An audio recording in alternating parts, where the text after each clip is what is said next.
to episode 5, In Search of Behind the Chair Millionaire. The book that I'm working on, and one of the people that are going to be in the book is a guest on the show tonight as we're in search. Miss Lindsey Voight. She is from Hair Solutions in New Berlin, Wisconsin. I think Sally Montalban, not sure if Sal's on the channel tonight, but I think she is one of the coaches, or has been one of the coaches at Hair Solutions.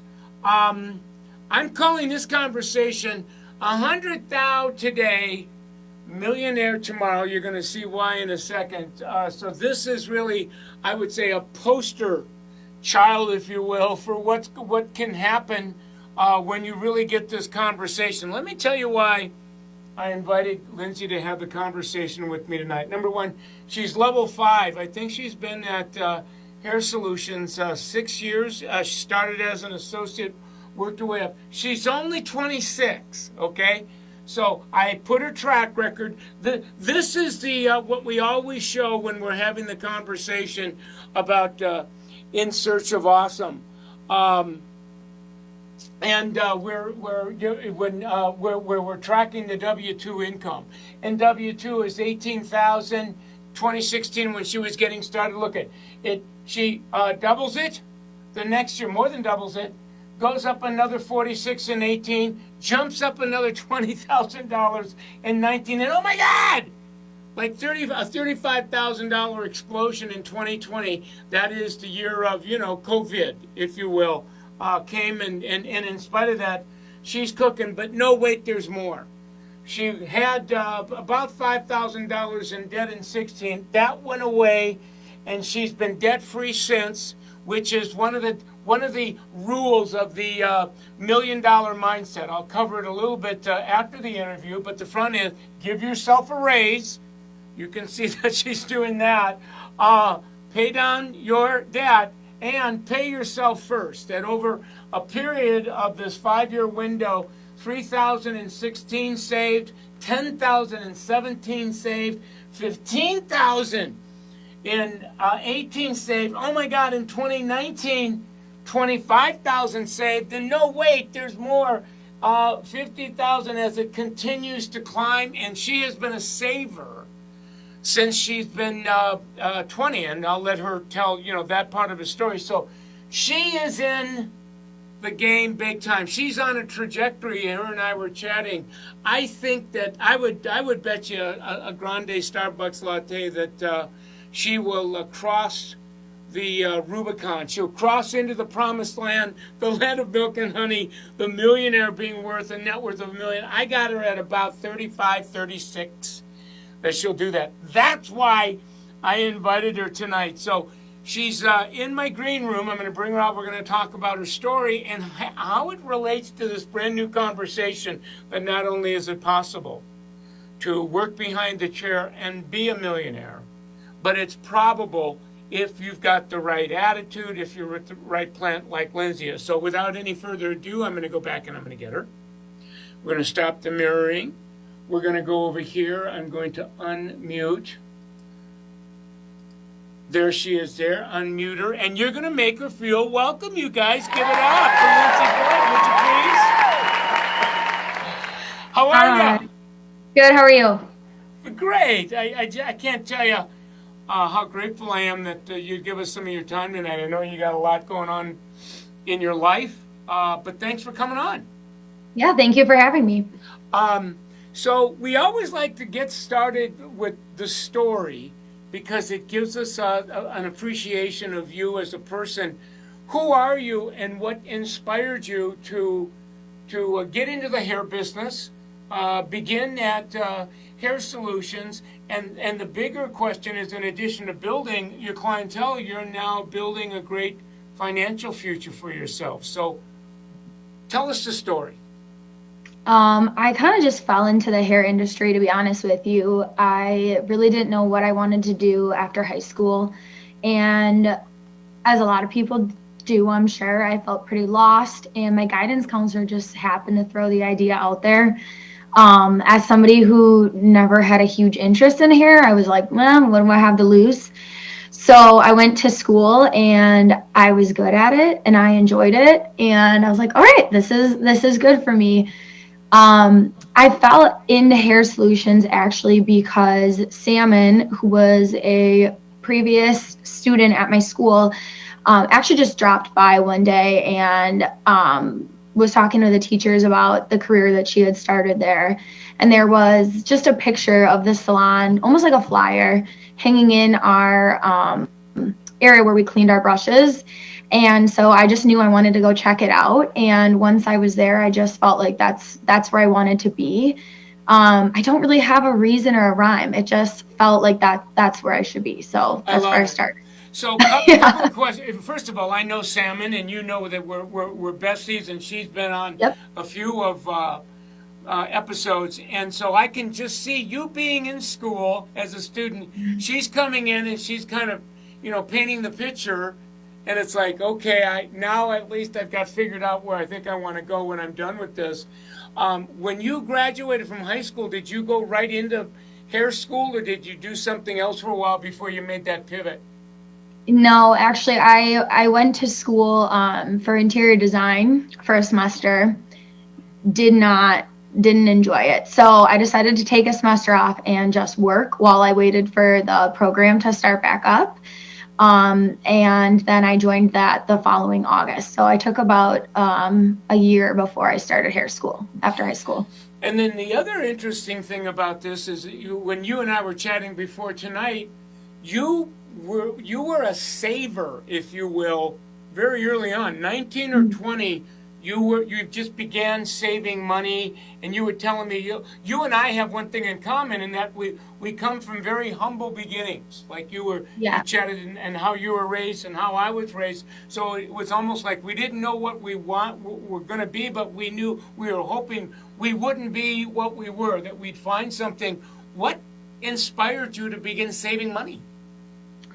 I shared with you, I grew up with a single mom and two sisters. And so I watched my mom just manage money my whole life. I've been around conversations about money from a pretty early point in my life. And so I just didn't want to be at that point ever where I was stressed if I could control it. So after working, at restaurant jobs and just spending everything that I was making on clothes and food and just frivolous things, I realized that was not giving me any type of security. And so I just started saving almost for that security purpose. It made me feel like I had a backup net if something were to happen. Oh, wow. Now, was your mother single, a parent, was she pretty prudent around how she managed that part of her life as well, or was she one of those that worked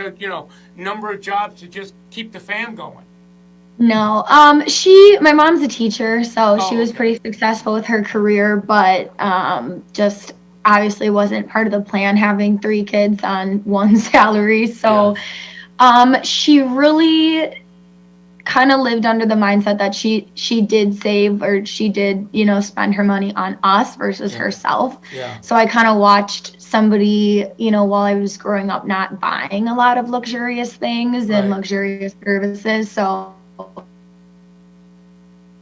think it kind of shaped my mindset too. Yeah. So here you are, you're 5-6 years into being at Hair Solutions, and your income is now, you're in 6-figure territory income. So which says you're a Jedi behind the chair, and you're growing well.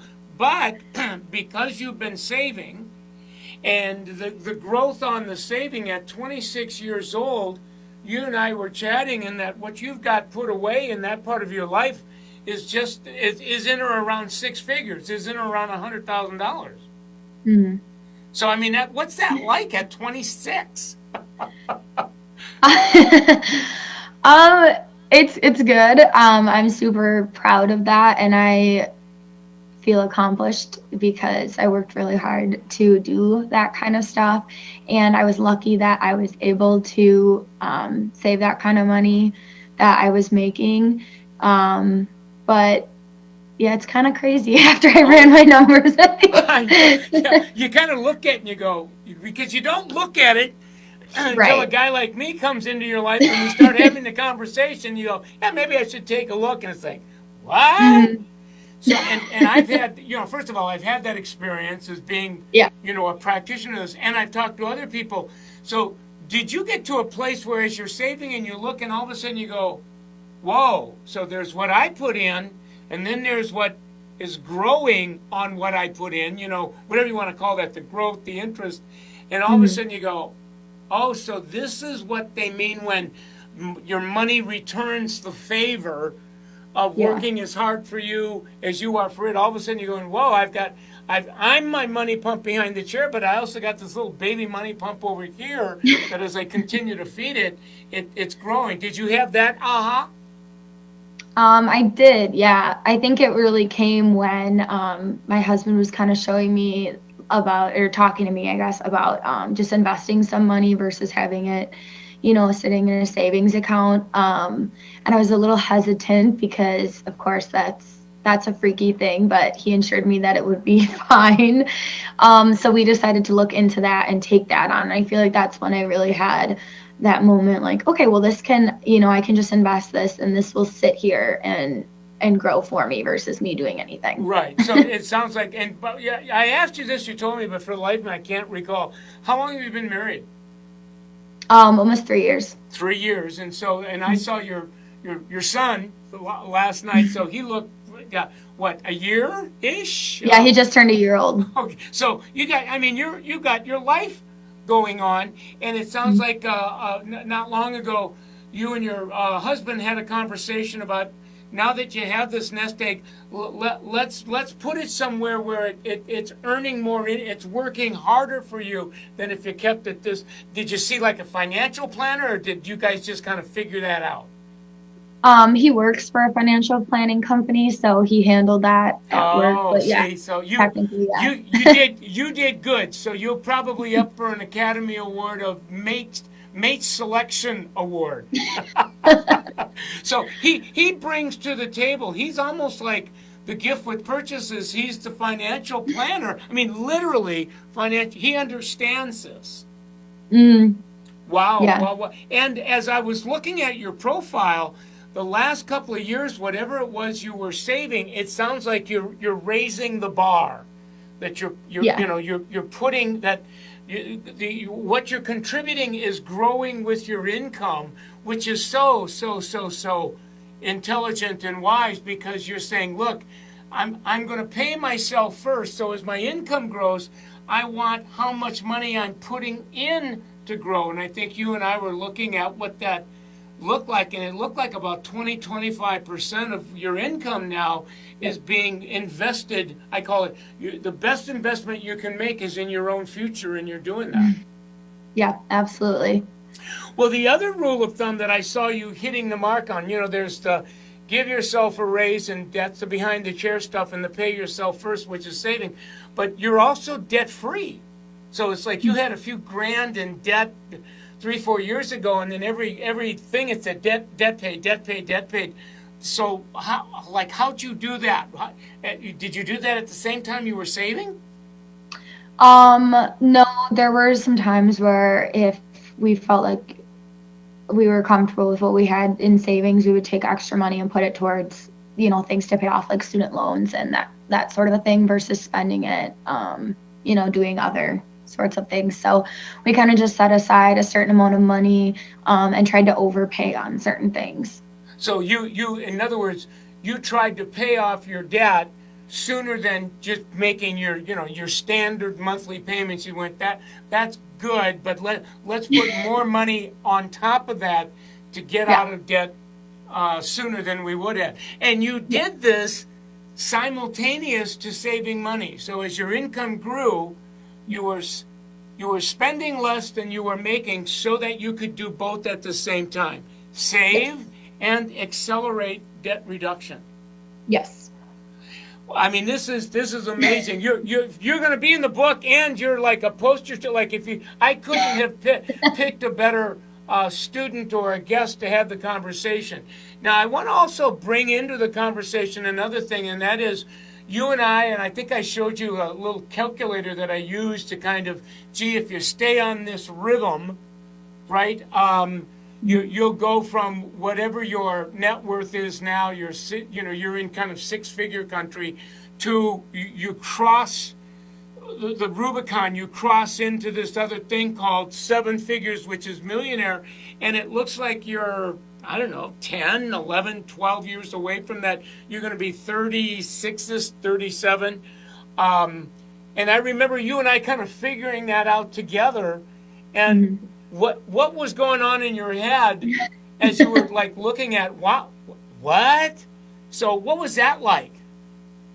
Overwhelming a little bit. Just it's just overwhelming because when you actually sit down and look at the numbers, you can see hard work or things you might have sacrificed paying off in the long run, which feels really great. Yeah. There's just because you and I were chatting before the show tonight, and I said, you and I are on the same choo-choo track, except I'm 60-something, you're 20-something, so I've had a little bit more time to be on the choo-choo track, but I know what I had to kind of walk through because you come from a family of origin, a very modest, right? Mm-hmm. And all of a sudden you're growing, or even your friends that you grow up with, they're modest means, and then all of a sudden it becomes apparent that you're on a different track. And sometimes that can be very encouraging. People are going, go, Lindsey, go. And another time, they're not sure what to make of it. And you kind of, at least that's what's happening to me. Have you had any of those experiences as you're continuing to kind of evolve in your own, your own financial future? No, but I think for the main reason is because I have kept very to myself about it.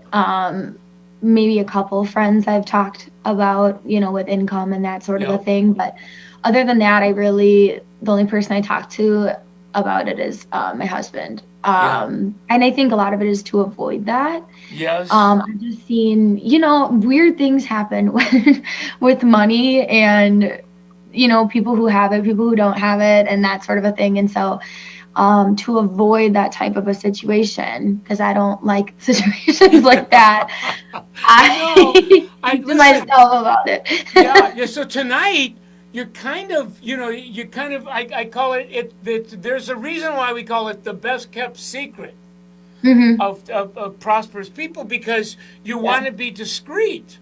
Right? And, because people, like in my own world, whether my family of origin or whatever, there were times where I picked up people who were either envious or uncomfortable. They got creeped out. And then there's people that ask me to, borrow them like a lot of money because they feel like I can afford to, and they don't feel an obligation to pay it back per se because, I can afford. So it can get real.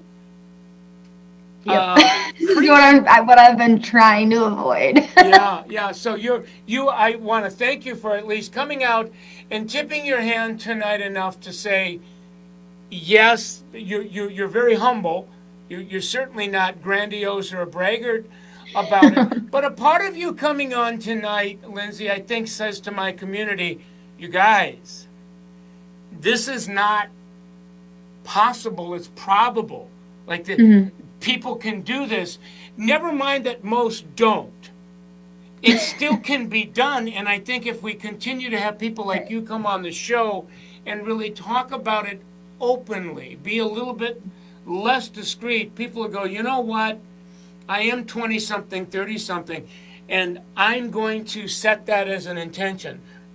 Should I live to 40, 50, 60, whatever, I want to have choices that I wouldn't have. And as I look at you tonight, it doesn't look like you're depriving yourself of having a great life just because you're planning a future. A lot of people think, well, I got to give up. I love spending and I love my lifestyle. It's like, look, you can have both if you're an on-the-ball hairdresser.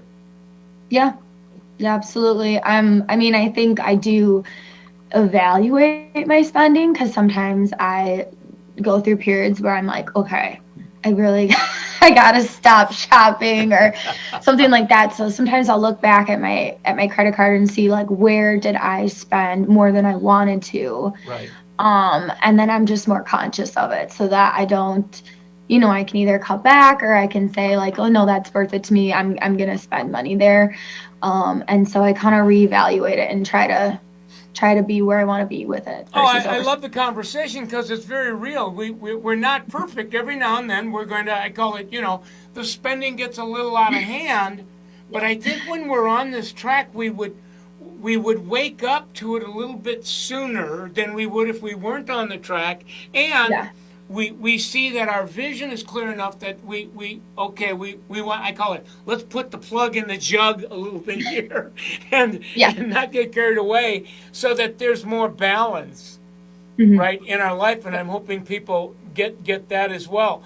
So what's next for you? Like, what do you see yourself doing professionally, financially in the next year or so? So I mean, I told you that I just got my first associate at the salon, and that's always been a huge goal of mine. And now that I have my first associate, I can say that I love it, and I really want to keep doing that, growing young stylists so that they can join our company and, have success like so many of us at the salon have had. I think that's just like a super fulfilling addition to my career. So I really do want to keep doing that as far as professionalism goes. And I want to do some more certifications. I'm not sure what, but something this year. Right. Well, it's interesting. You and I said, let's keep it organic tonight. And there's all kinds of things that are bubbling up in me as I'm chatting with you that there are people that I interview that once upon a time they were at an income where you're at, but they weren't, paying themselves first and paying down their debt. So I know, especially in a salon like Hair Solutions, I mean, you guys are like creme de la creme, world class. You're like the epitome of, Redken and L'Oreal and Salon Centric. So I know that to stay on that 150 grand a year as a W-2 income. I was just talking to somebody a couple of days ago who I'm going to have on my show for In Search of Awesome, that's just this side of 200,000 in W-2 income. So I know that that's possible for people at Hair Solutions. Let's assume that you're going to be on that trajectory, so your income's going to continue to grow. Do you have it in your plan to go, okay, that's great, I'll take it, but I'm also going to allow my pay myself first, my savings goal to grow as well, so that maybe I can get to the ultimate place a year, 2, 3 years sooner? Yeah, absolutely. I think, even if I was making more money, I don't think I would plan on spending a whole lot more on anything. There's not really anything that I need to be spending on.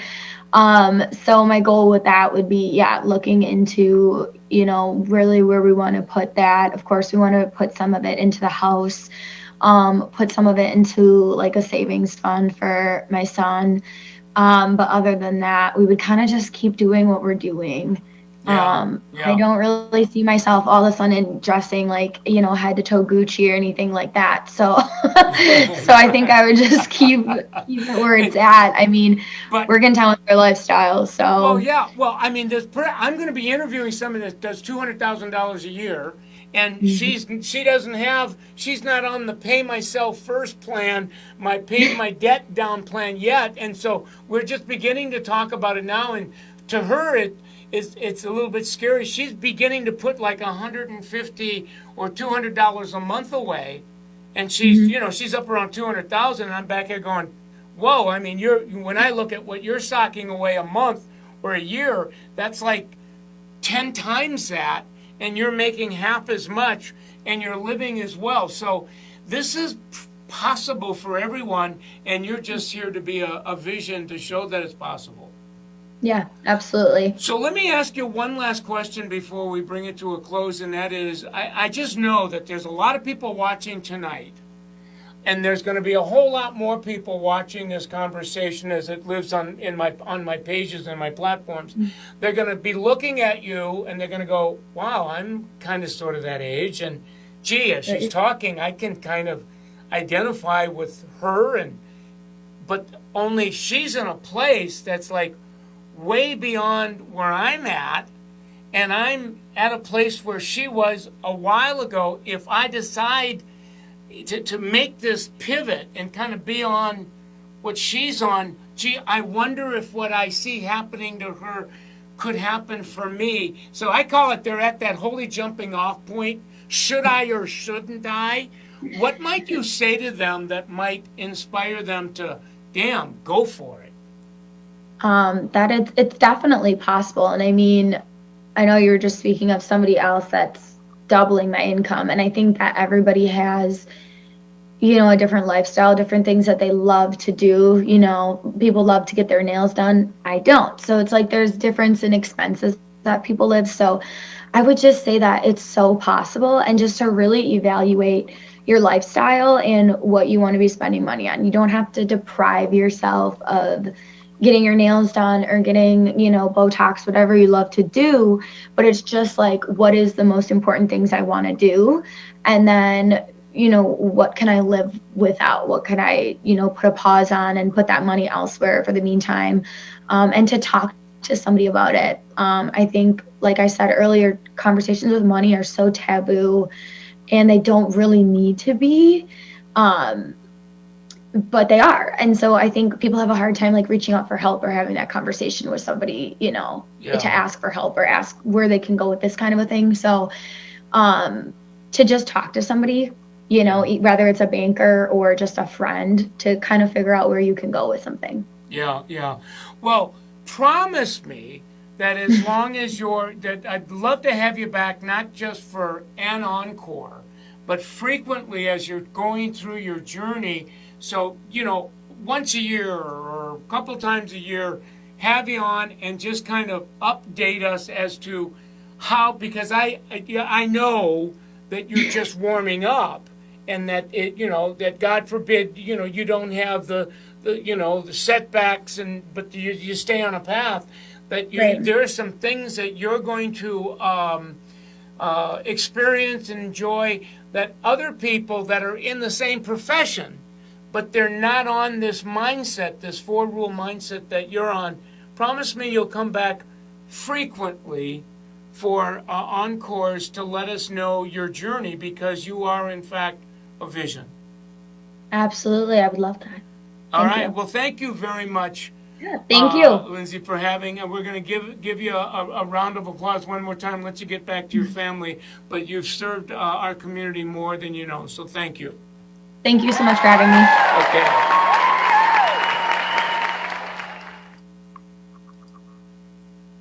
Wow, you guys, I've done, I don't know, 350, 400 interviews. I've never had a conversation as real as the conversation that we had tonight. So I want you to really think about what just happened here.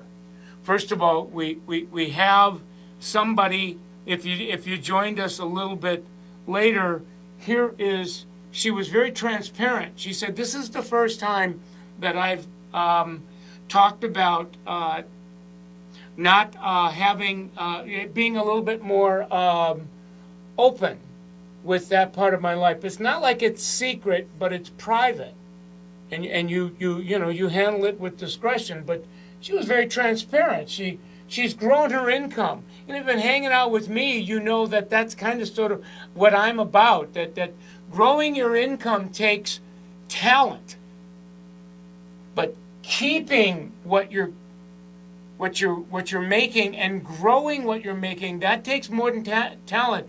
That takes intelligence.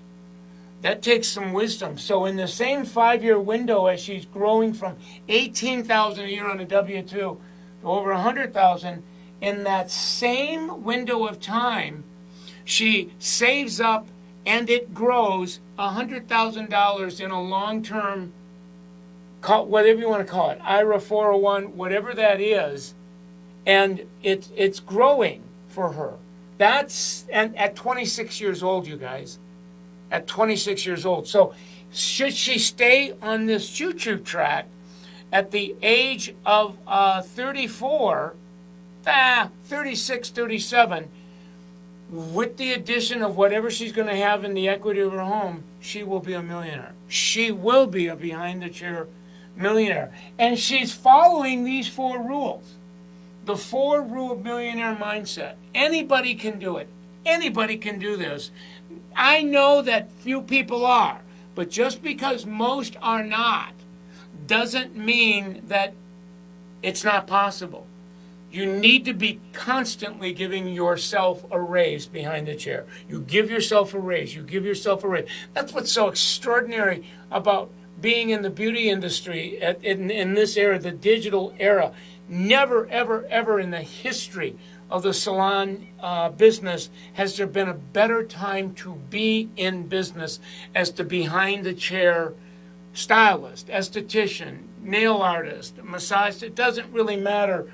You can give yourself a raise constantly. You can get to 100 and then 150 and 200 if you're a part, especially when you're a part of the summit model with raising your prices and raising your average ticket and raising your retail and raising your rebook and raising your referrals and raising your prices. That's what we mean by that. But you need to, at the same time, be as persistent and consistent and persevering with pay yourself first. Michael, what do you mean by that?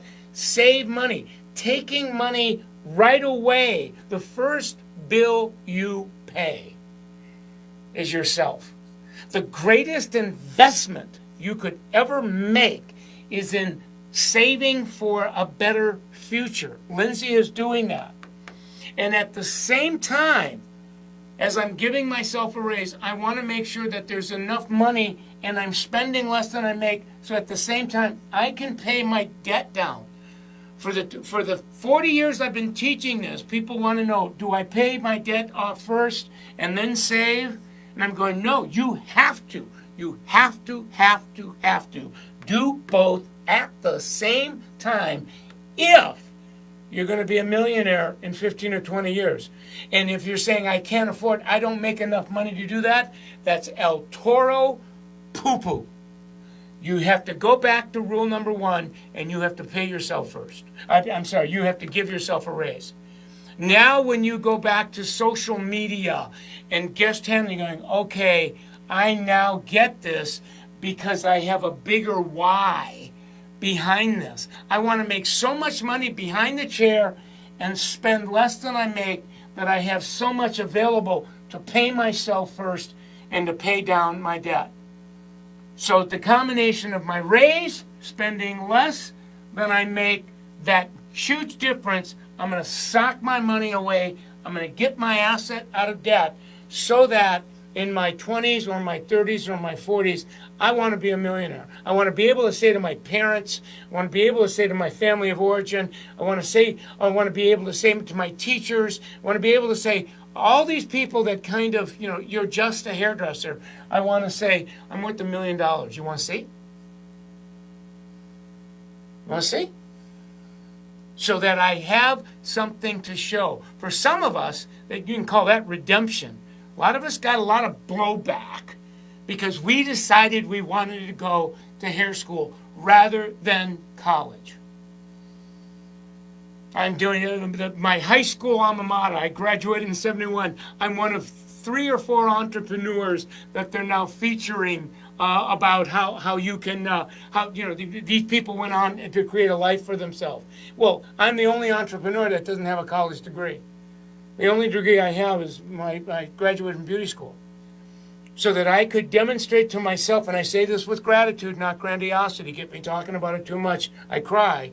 I met some people that taught me this in my 20s and my 30s. And so today I can tell you with absolute faith and conviction, this can be done. And now every single week, I'm going to bring you another Lindsey. I'm going to bring you another Lori. Last week it was Lori that we had on, and she's already crossed the Rubicon. She's already a millionaire. So I'm going to bring you people that have already done it as hairdressers and people that are in the process of doing it. This is what you want. And your you're here. That the overwhelming majority of the people in the beauty industry aren't there yet. They're not ready for this conversation. You're innovators. You're at the head of the pack. So they, meaning you, me, we, and other people are behind us. So, and again, we say this with humility, and we don't say this with grandiosity. So a millionaire, just so you know, is I'm going to take my total savings, I'm going to take my home equity, that's my net worth. I might have some other investments that I can throw in here as well. But when my net worth is 7 figures, got a 1 and 6 zeros, I'm a millionaire, and I'm going to spend, Michael Cole's going to spend the rest of his days in my livelihood seeing how many people I can coach, mentor, motivate, inspire, encourage to take the shot to become a behind-the-chair millionaire. So you can say to your children one day, you can say to even I have grandchildren now, I took advantage of all of the potentiality in life, and I can do this. So what a great program! We made history tonight. You guys, we made history indeed. I always like to express gratitude. We are powered. I am powered. Summit is powered by L'Oreal Professional. These are their brands. This was brought to you, compliments them. Tonight wasn't free. It was a compliment from them. They make financial contributions to the work I'm doing, and because of that, I can bring you this. This costs money to do, and they fund that so that we can bring to you, so that you can earn a better living, live a better life. So thank you, L'Oreal.